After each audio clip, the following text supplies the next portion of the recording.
My most defining moment this past Olympics was in the start gate of the second run in Cortina. I felt like crazy, like I could feel my team right there. Don't want to ski fast for everyone watching. I want to do it for me, for my team. We are working so hard, so you want to show what you've learned, what you've worked for it. Enjoy watching. I don't really pay attention on too many things. For an American, it's different. But the Swiss, they are so fanatic. They watch everything. Also when we don't ski too fast. How big is Kitzbühel on your mind for a victory? Is that something you really think about? Shiffrin, a record-breaking!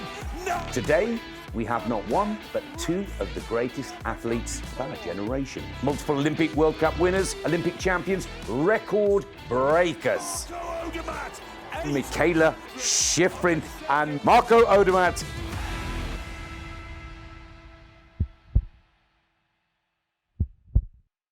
Okay, welcome back to Alpine Pulse Unplugged. As you can see, it's the end of the season. As you can see, we have the big globes on the table. As you can see, we have the best two skiers in the world. So today is that special one. Let's start. Okay, you both have built careers on something extremely difficult. And I say that not just by winning, but by repeating it. So here's the first one. When you watch each other, what do you actually pay attention to? When Mikaela, you watch Marco win races. Marco, when you watch Mikaela win races, is it technique, risk, or do you just like watching each other race? Ladies first. Is maybe a kind of a combination of things, but actually something I really like to watch for in athletes is like how they look in the start gate.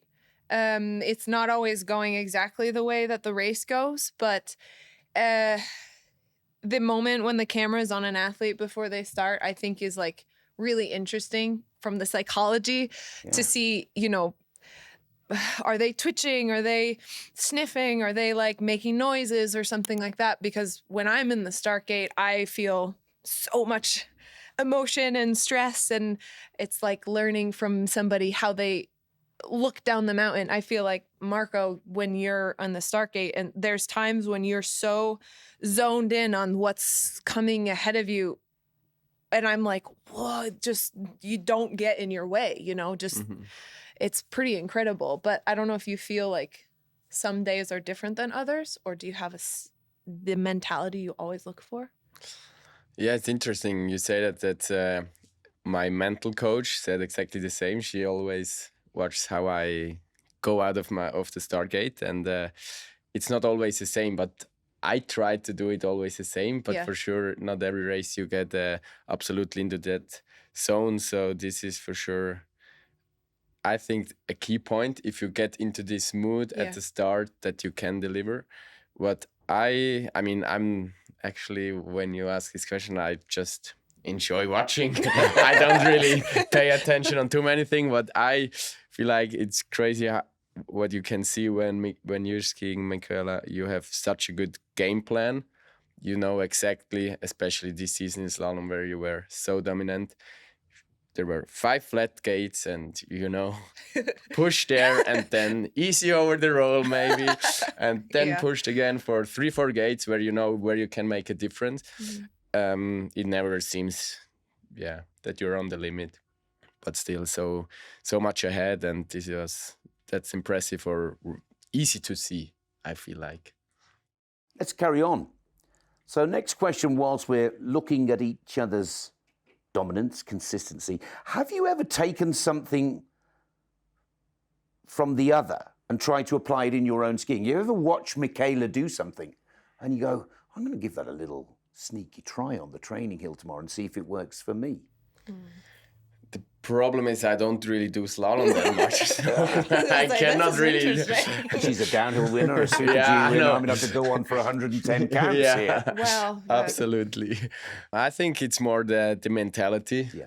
I think just the we athletes can really know what's going on in athletes' head before a start, during a season, do it all over again. I mean, I'm here for the 5th time, but Mikaela has already 10, 11 season or even more on that level.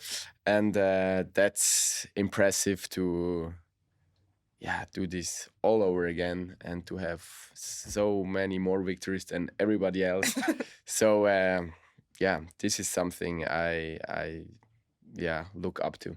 And Mikaela, for you, because the power is such a different field of play for the men, bigger, heavier, much stronger, do you often think, I wish I could make a turn like that? Or I wish I could get out of trouble like that? Yeah, I mean, actually all the time. I feel like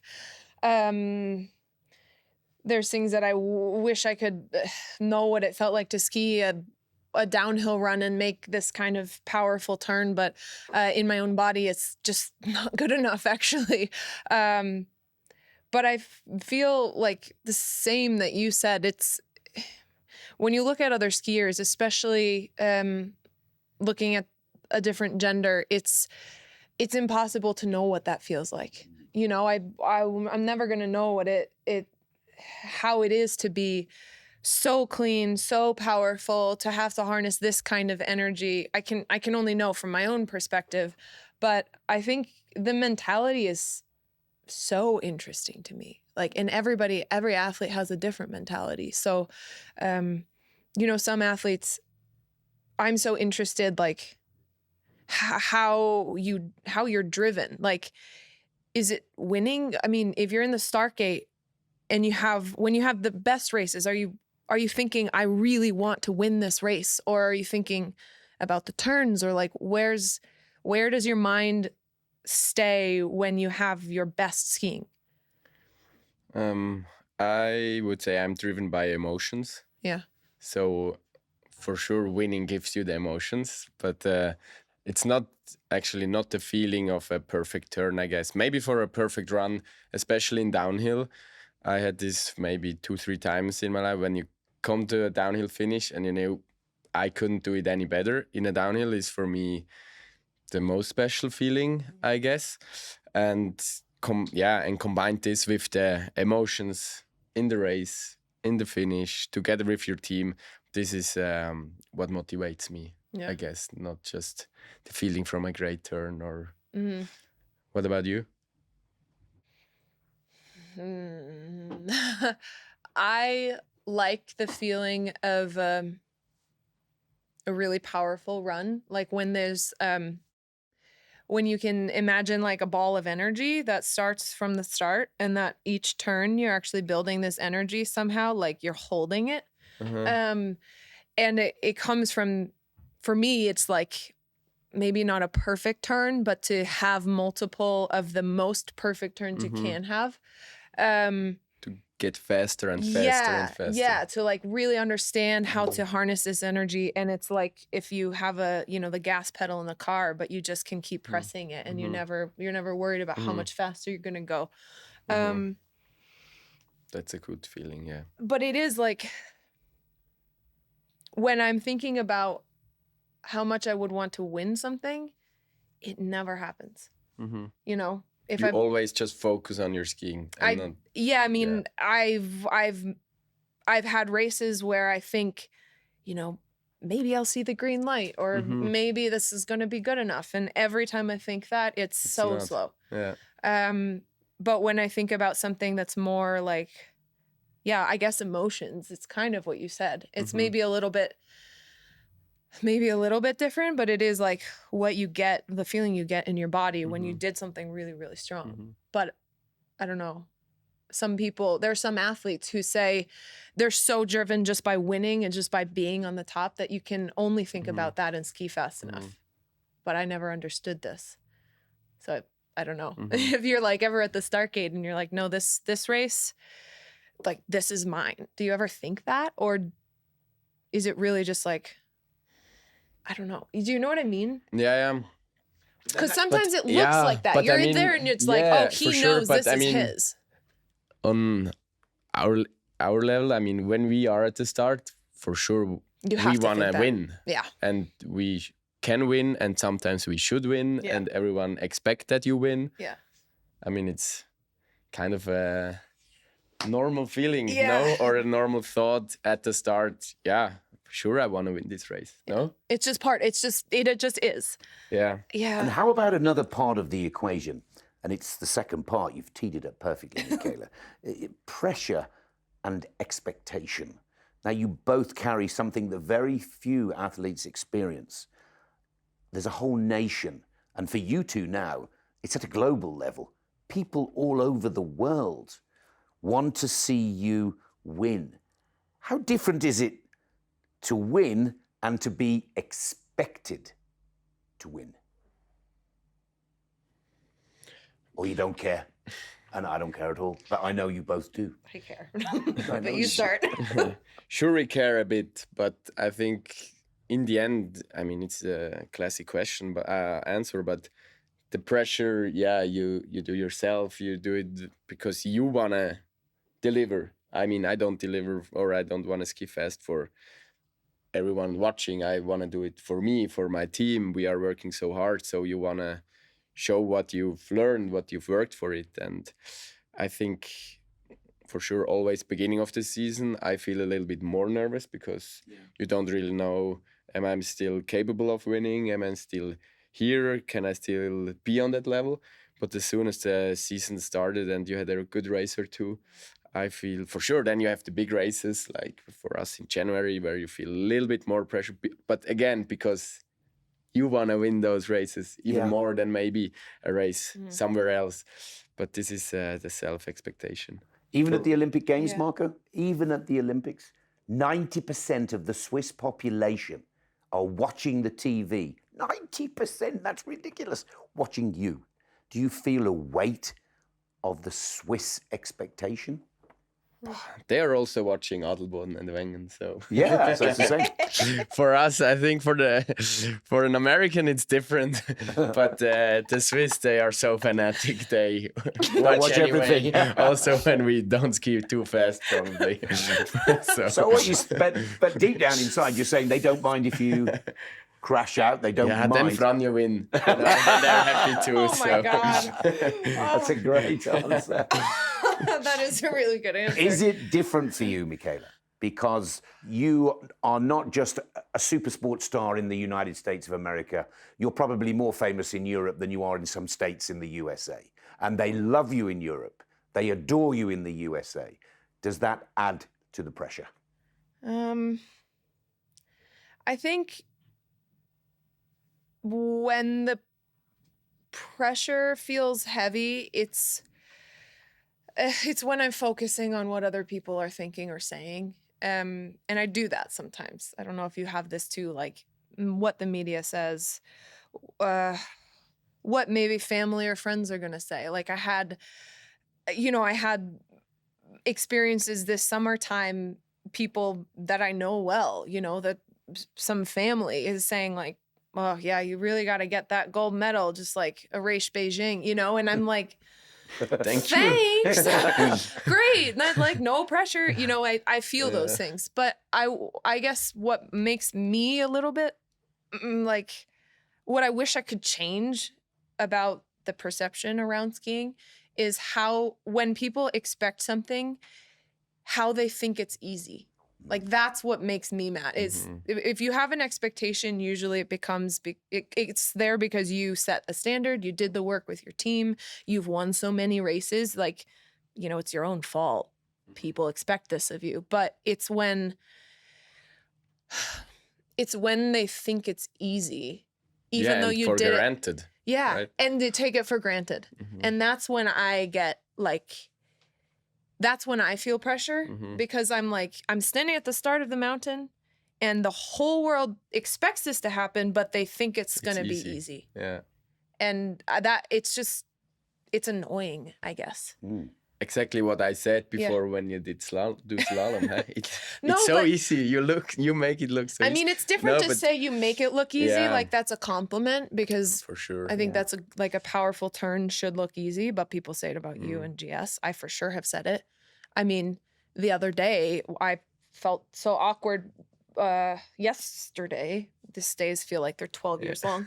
But just to say, like, congratulations. And I'm like, oh, yeah, you too. And it's like, no, congratulations. Like, are you kidding me?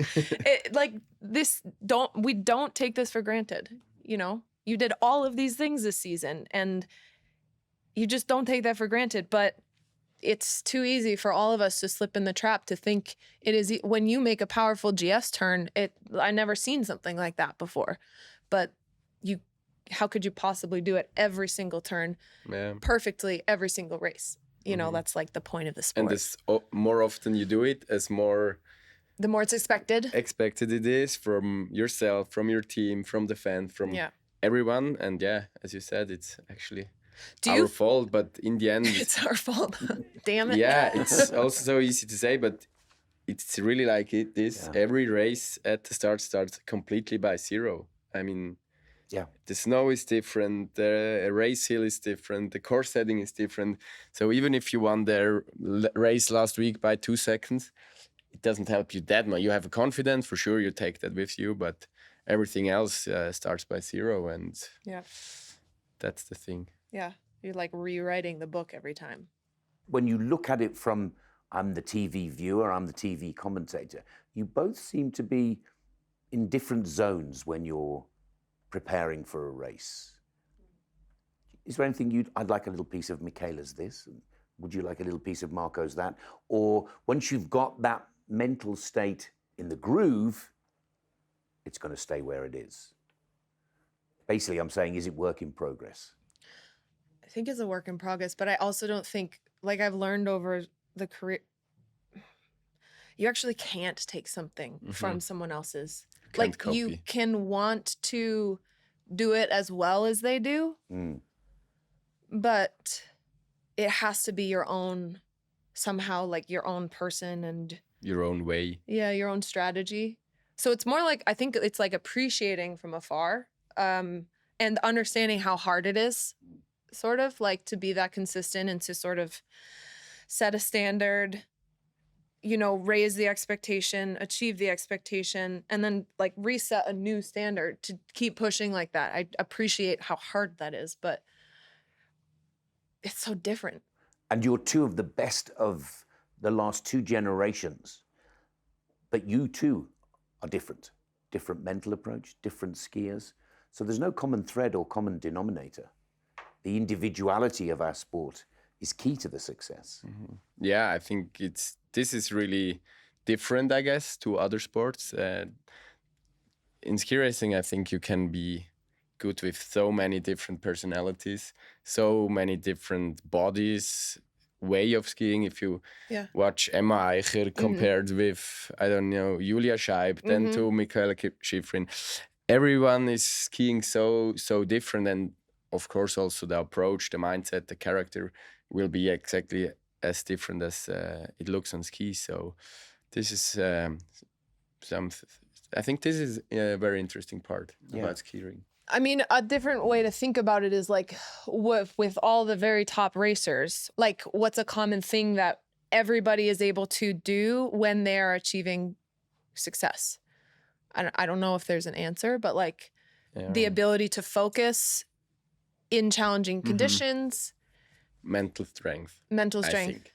No? Yeah, but like, what does that mean?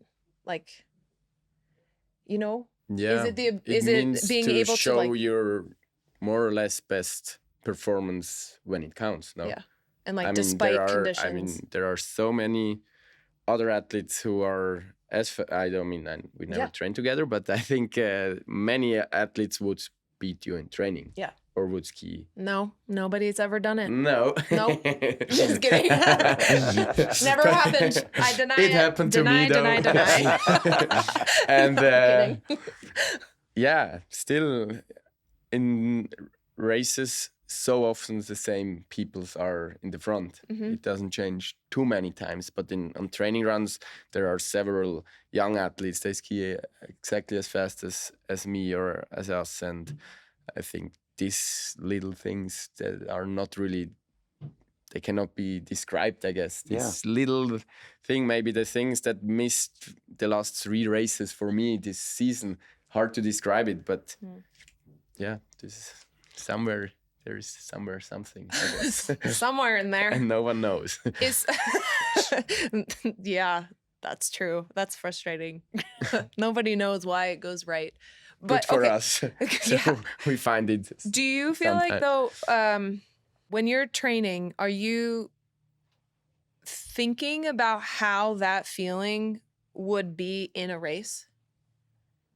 Do you think there's like with the top level skiers, do you think there's a connection between how they train and then like a deeper feeling in training that they can bring to a race better?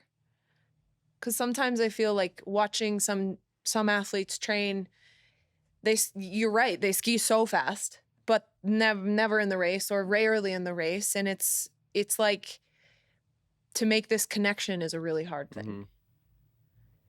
Yeah, exactly. That's what you're like, yep. I wanted to say before. Yeah, I think this is, in the end, the key part of our sport, or in high performance sport in general, to bring that performance into the race. And I think it's easy to, or you can try to get this feeling in training, but for me, it never works. It never feels the same. It's a never training the same. run compared to a race. Yeah. And I guess that's what shapes good skiers and great skiers. Mm-hmm. And great skiers can perform any place, anywhere, anytime, and see that as the moment when they need to flick the switch. Yeah. Rather, training is, as it says on the tin, training. Yeah. And I think that many skiers would love to find the secret to your question, Mikaela, because so many skiers go so fast in training. Yeah. They cannot put it together on game day. And I think that is why there is a whole sports science in our game. Yeah. That is why I'm sure you both could name the psychologists, the physiologists, the all of the ologists are becoming more and more important because we're looking to be able to replicate. And that's what you guys do, week in, week out. Save it for the game day and deliver. do you think they can find this feeling, this little something? I think not. No, I mean, because it's- when not even we can not even explain it, Yeah. how would you ever find out and Like train it replicate or Yeah. give it or teach someone? Yeah. Yeah.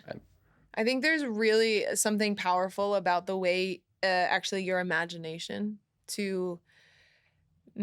for me to, visualization, like to create a scenario in your mind when you're not there to imagine it. That's when I know I'm really strong. Is like, I feel that if I put a picture in my, like on the inside of my eyeballs and it's very complete, You feel safe. Yeah. Mm-hmm. Like at least I don't know what's going to happen, but I know what's there.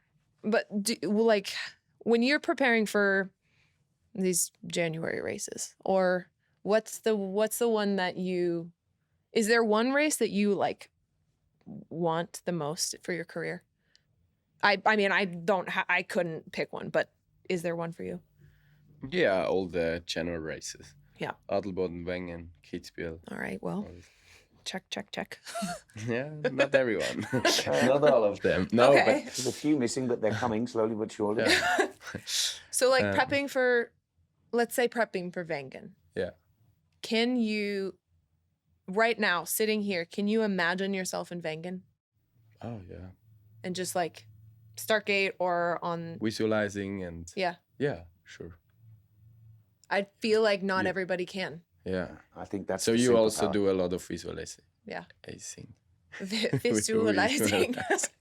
Yeah. Definitely. Yeah, me too. So you've teed up the next part perfectly again, Mikaela. So let's go to the defining moments, the big ones. And because we're starting to learn what the secret is here. So let's go to the Olympic Games. Yeah. Okay. I guess they always feel different because they only come around every 4 years. Yeah. Can you describe the feeling when you're in it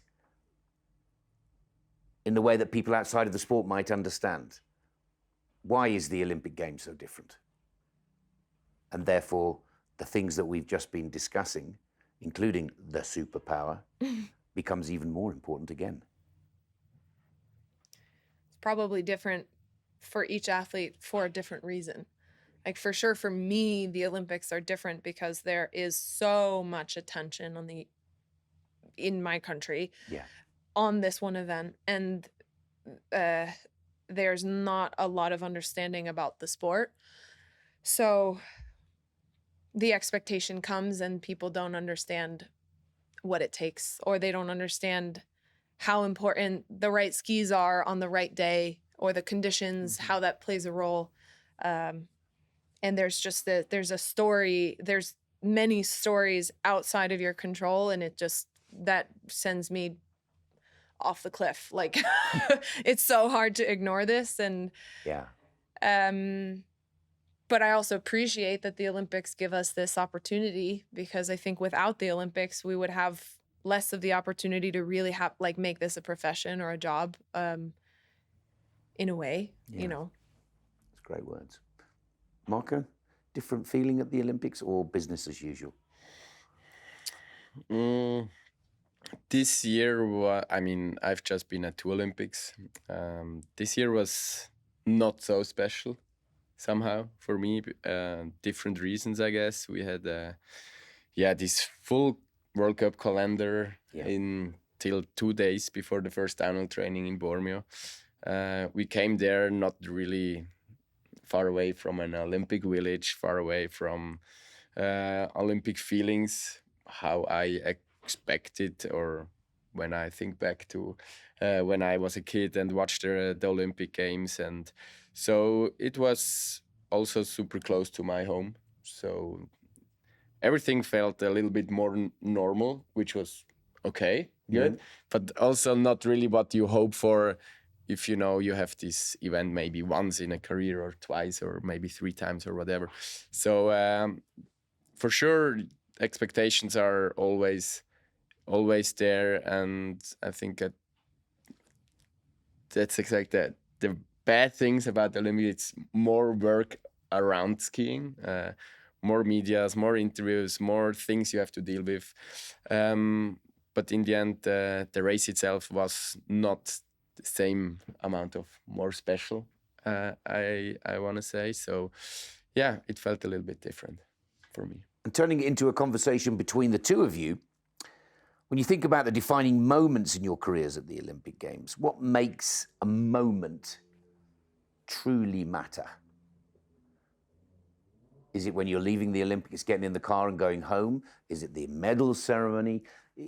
Is there something that happens at the Olympic Games? I get the feeling people go, thank God that one's done. And thank God I've got the medals that I was supposed to get. But how does that feel for you two when you're in there, game plan, superpower works? You're both Olympic gold medalists. But what are the true defining moments of taking those gold medals? Crossing the line, putting it around your neck? My most defining moment this past Olympics was in the start gate of the second run in Cortina, and obviously in Cortina, but for the slalom. I felt like crazy, like I could feel my team right there, like almost that they were not on my shoulders, but sort of lifting me. It's like if I could paint the picture of myself in the start gate, and you can put everyone from my coaches and like teammates and my mom and even my family, like these people who have been so key, I could feel that they were right there with me. And I was really worried to not finish. I was worried to make mistakes. I was worried this won't go the right way. I was worried about all these things, but somehow like not scared at all. And I don't think I can compare this to another race in my life. Wow. And you skied just beautifully on that second run. Thank you. I mean, it was phenomenal. I had to hit myself because I stopped commentating, just wanted to watch. Thank you. I appreciate that. Yeah, that was an impressive run after the Olympics till this event. And with the story about the Olympics before, I don't want to have this pressure on my shoulders as well, like you had it there, I guess. So I guess you must have it, though. I mean, I think also there's only there can be so much pressure, but we can only take so much pressure. Like at some point you just ignore it because you can't possibly survive having more.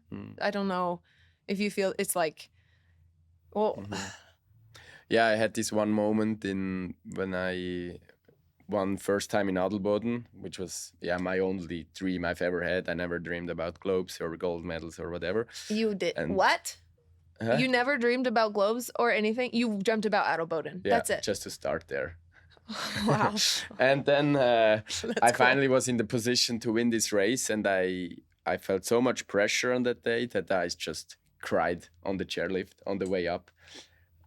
I love those moments. Before the first run, then I was leading after the first run, and I was on the chairlift up to the second run, and again, just tack. And but this was, that was great moment for me in my career to experience that, to somehow also let this pressure hit you, probably. Kind of deal with it or whatever, let it go, and then ski the way I could. And were you on this the is chairlift alone? yeah, for sure I was. He's not going to cry in front of the boys. Shut up. Come on. I mean, you don't know. Maybe you and Franja were crying together on the chairlift. Franja was not there yet. No. No, but maybe now you do. I don't know. No, I haven't. Had You haven't that cried feeling. together? No. Okay. Who on your team would you cry with? Oh, I don't know. Justin, maybe. Maybe. But it hasn't just happened. because of joy, not because of real tears. Okay, that's good, though. Yeah. No, I didn't cry too much since then. Maybe those tears are because it's a childhood dream come true. And that's quite an emotional thing to deal with. For sure. It really is. It's kind of not and to explainable. Be on this and be on this chairlift, having this crazy fans under the chairlift in this finish and they're area. like shouting at you, and you just can feel like, what? One day you should do life? forerunning in Adelboden. That would be a cool moment for you. No? I would to get feel into this so finish line. Stressed. No. So stressed. Why? A forerunner has a job. Yeah. Too. Like you finish, and I I don't think know. I you're can. capable of doing this. I don't know. Thank you, but maybe not. I mean, what if I went flying off this last roller, just like, like, oh, you guys need to set up the last breakover. I don't know. But maybe we should think outside the box. Mikaela Anyway, died at let's Adelboden. wrap up the Olympics because you guys have gone through the good, the bad, the ugly, and the brilliant. And so the Olympic Games, you've won golds and you've had some tough times there. Is it worth all the sacrifice? Is it something that should stay? Do we love the Olympics? Do we want the Olympics to stay as it is? Should it be every 2 years? Should it be every 6 years? What do you think the Olympics represents for an athlete at your level? I want 10 golds. I want 20 golds. Does it start to become... Because World Cup is our week in, week out business. No, for sure the Olympics need to stay. And I would also, all 4 years, we don't need them more because this is exactly what makes them special. You know, you have maybe one, as I said before, maybe one chance, maybe two. You never know what's in 4 years. Are we still skiing? If so, are you healthy in that season? If so, are you in shape in this season? If so, are the conditions in this race what you like? So this makes it still good and bad things about the Olympics. It makes it one, if not the most special race of a career. And in the end, even if the emotions are probably a little bit different, or they were this year for me, it's still what counts a lot. And it also, I think the because of these things you just described, there's so many factors that are kind of special factors. It also gives the opportunity for some athletes to shine in a way that maybe they would not typically or consistently, to kind of bring a really big spotlight to, I think, the beauty of the sport as a whole, where the World Cup or the Globes will really shine a light on the top skier, and there's 1 or 2 or 5 maybe, but it's like really so much attention on one kind of. The Olympics, it helped to share the spotlight in, maybe that can sometimes be frustrating for somebody who's a favorite or expected to win, but it also, like when I think of the Olympics, I think of just like pure emotion, and you just, these moments of like moments of defeat, and you're crying because it broke your heart, and moments of victory, and you're celebrating with the team and your friends and somebody you don't even know, and like it's just so much emotion. But it won't be that way if you do it every 2 years. That's great words. Not the same. And then with the Olympics being every 4 years, let me bring you on to part 5. And let's talk a little bit about life beyond skiing. So people see the results, people knows what it takes to stay at this level for a long time. What helps you disconnect from skiing, recharge the batteries? Because we hear more and more about the importance of this part of our top athletes' lifestyle. For me, being at home, super easy. I have the privilege to go home very often, also during the season, compared to Mikaela. So this, even if it's just for one night, this helps me really to disconnect. With the World Cup, when I'm home, I don't know how I do this, but I really never think about skiing, not even for 1 second. As soon as I'm home with my family, girlfriend, and we never talk about skiing. So this... That's beautiful.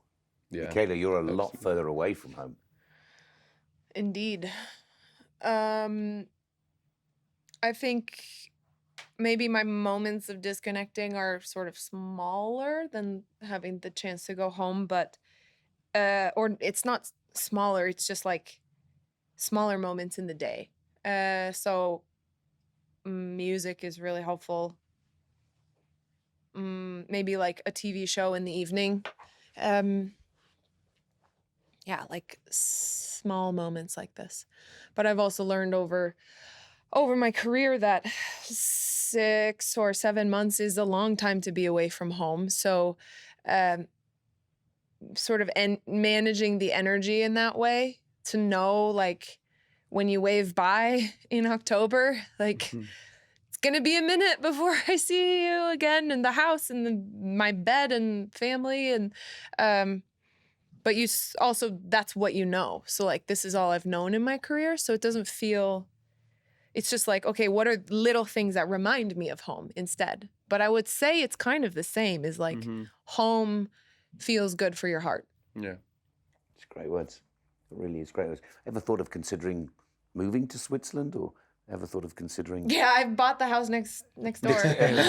We are neighbors. Yeah, you didn't know? No, not to Switzerland specifically. And is there anything you need to ask each... is there anything you need to ask each other from a disconnect, life beyond skiing? Is there anything that Marco would say to you that would help you not just disconnect, but go to the next level? Right now in your career, is there... I don't want to assume something, but like, how big is Kitzbühel on your mind for a victory? Is that something you really think about? Yeah, not like every day, but Well, every moment of my life. I'm sure this is my last big goal for my career, and this will be in my mind in summer training for sure. Couple of times when someone asks me what's your goal for next year, I will always say win Kitzbühel. Yeah, because we don't really have a race like this on the women's side. Not maybe everybody has something, but there's not something like Kitzbühel. If you had to sacrifice things in life, like if you had to sacrifice being able to go home, or like having some time with your friends, just like drinking beer when you can get away from skiing, if you had to sacrifice this, would you sacrifice that to achieve Kitzbühel? And for how long would you sacrifice it? if you would at all? Yeah. Like, would Good you, for question. 1 year, would you say, if I knew I would win Kitzbühel, but you can't know? This is a great question, but I never let me get to this point that Yeah. I have to decide for something like this. Yeah. Or, I mean, I also, before the Olympics, so many said, why did you go to Schladming and Crans-Montana? It's not the best preparation for the Olympics, this, that. And I'm like, I mean, It's not you're guaranteed anyway. Exactly. So I would never sacrifice everything or too much to just probably get 1% a bigger chance, because I would know I would also lose other parts about being on that day in the position or in the level or in the mind. If I would know I sacrificed, I don't know, if I would have skipped Crans-Montana, I would sacrifice probably the downhill globe, and then I would be there knowing that I did this. It wouldn't help me for sure, and it would also not help me to drink no beers with my friends. Yeah. And it would also not help me to not go home. So I don't have a better answer for that question. No, I think that's guess. a good answer. It's Great not, answer, I yeah. mean, But I know that I can do it also the way you don't have to sacrifice. Yeah, I mean, we all do sacrifice. We do a lot. Yeah. But I think it's how it worked for me my whole career now. And I know that it can also work for the future like this. Yeah. And I don't want to change too much. I mean, if I would really know it would help me, for sure I would do it. But I think there's nothing I could really change to improve. And if it helps, Something Marco, too much. Axel Lund Svindal never won the downhill at Kitzbühel. Bodie Miller never won the downhill at Kitzbühel. They never? Never. And therefore, they're content with their careers. They're happy with what they've achieved. I'm happy anyways. Yeah, and I don't think Bodie or Axel would give up drinking beer to win Kitzbühel downhill. I don't think so. No, but I mean, when I was talking with Bodhi earlier, we talked the whole time about like expressing yourself through skiing. And this is something I see and I respect, but I don't know that I ever achieved like complete self-expression in my skiing, because it was always it's always been a bit more sometimes robotic or something. And I wish I could be the one that people could just feel emotion when I'm skiing, just only emotion, not somehow. And I think that you do this, like the way Bodhi talks about it. It's, it's like, I guess sometimes I feel that you have to decide between some victory and maybe like losing yourself a little bit. And I don't think that will be for you in Kitzbühel. But it's like to choose that you have a complete life the way that you want it to be, even before a victory. Not because you can do both, but if you had to, I think it's better to choose your life. Yeah, does that make sense? Yeah, it makes sense. It's exactly what I wanted to say. I would not give away I would still say kind of normal life I can live next to the career, and I would never give away the fun we have with the team on tour. Yeah, I mean, the victories are just as important or nice if they are fun, no? And if they are not fun, the way till there, even if you would win it, it wouldn't be the same, I guess. Yeah. So fun is important. Yeah. So we are against the clock here. So I'd like to ask one more My question, bad. as always. There's a bit of a pun for this podcast. One question that you would like to ask Marco. Marco, one question, and we're going to pretend that these producers in the room here aren't listening. Personal, straight, funny, silly, stupid, happy, daft, or creative. We have one chance to ask each other one quick question. This is I awful. have one, but it's still about the same. We are talking for many minutes now, but I wanted to ask you about still the feelings at the Olympics 4 years ago. I mean, probably you have talked about it already several times, but I never really. How was that moment there in Beijing? How for you? I mean, we talked about it. It's never guaranteed for anything, but what's your explanation for that? Or does it make you feel so much more pressure now for these games? Or Woof. yeah, short question.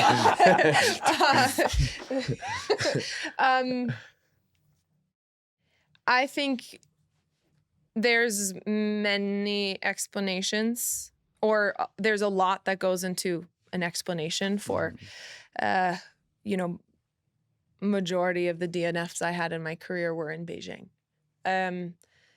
Some of it's conditions. Some of it is that I had COVID just before going to Beijing.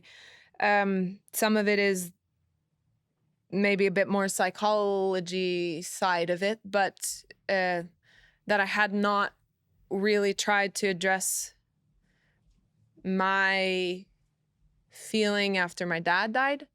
And didn't have any meetings with my psychologist yet. It was after the summer after that. And I didn't know how much I was missing when in Beijing. I didn't know what was going on in my own mind. But what I felt in Beijing,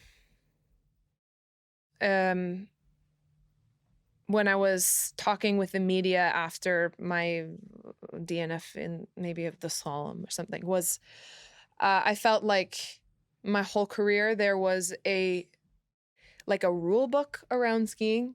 If I have the right focus and I'm really thinking about my turns and these things are in place and I'm keeping it simple, usually I will ski my best. And until that point, I always finished. So this was like my whole rule book or map for ski racing completely crumbled. And I think that's what broke my heart there, was that I had no grasp of how to come out of this hole. And then what was worse was after Beijing, we went to Lenzerheide for Super G and I was on the podium. Yeah, I remember. And it was all the same things that worked my whole career that did not work in Beijing that worked again. And it made me really confused. That was like Beijing. And it added pressure for this Olympics because I knew that there was the storylines outside that would say like the Olympics is a curse and, you know, all these headlines. I knew they were coming if I didn't achieve a medal. And this time around, I just totally shut off social media. And but it's like, it's lonely, I think. It's lonely to feel, this is why I asked you this question about sacrifice. Like, it's lonely to be sacrificing these things for the opportunity to be successful. And I know that because I've done it. And I just really appreciate watching you or so many other athletes who are finding a way to balance like real joy and fun and happiness in your way, and also success or victories or what we have to give to the sport. Beautiful answer. Very well put. Do you have a curveball for Marco? Because I think he was getting you there. That was a tough question. I think you won that one. Sorry. When you cross the finish line in Bormio and it wasn't gold, or if it wasn't gold, and when you see that your teammate is somebody you train with who for sure you have helped to make better, is there ever a thought of like, but why? Like, you know what I mean? Yeah, I know exactly what you mean. I mean, I skied 4 races in Bormio. Downhill was the first one for me, kind of the most important one. I guess I came into the finish first, but knowing it will never be enough. And Franjo came probably right after me, and he was like 7 tenths ahead. So I knew it immediately, but it was already my feeling in the finish that it wasn't good enough for winning gold. So like the first thought, you crossed the line.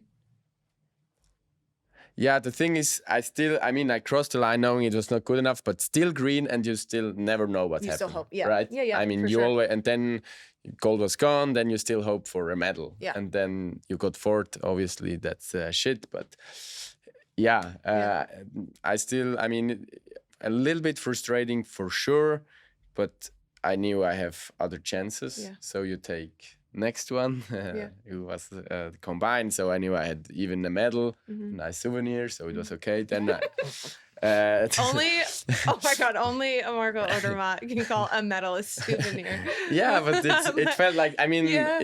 it was a combined medal. It's super nice. Yeah, you totally. don't go home without anything. I know what you mean. But it's not what you go for. It's not the point. Exactly. And then I knew I had my chance for Super G, and I had another not perfect run again. So I came third and there I was most pissed of the Olympics, I would say, because I knew I missed this next opportunity. I thought I will be fourth or fifth again. So in the end, I was super lucky to even get this bronze medal there.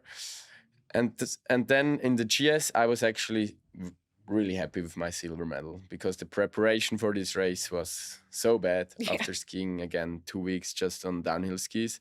So, and there I was second in the first run, came in with green lights, like 6 tenths ahead. I was happy with my performance. I had this and you joyful... got these emotions. Exactly. I had these joyful emotions in the finish. I knew I have another medal. Still can hope for gold. Lucas was just too good on that day. So it really felt okay for me. It was not the amazing story like Franjo had with 3 golds, but for me it was not frustrating. It was more, you have to deal with the expectation. You have to tell anyone, hey, it's 3 Olympics medal in 1 year. And I think what helped me for sure was I was already Olympic champion.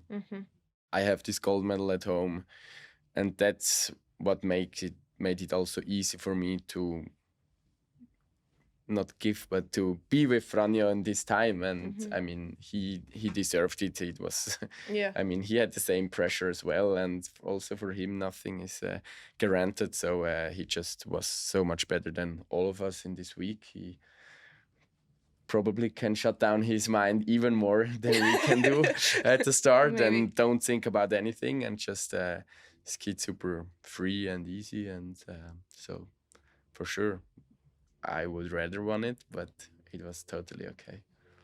Yeah.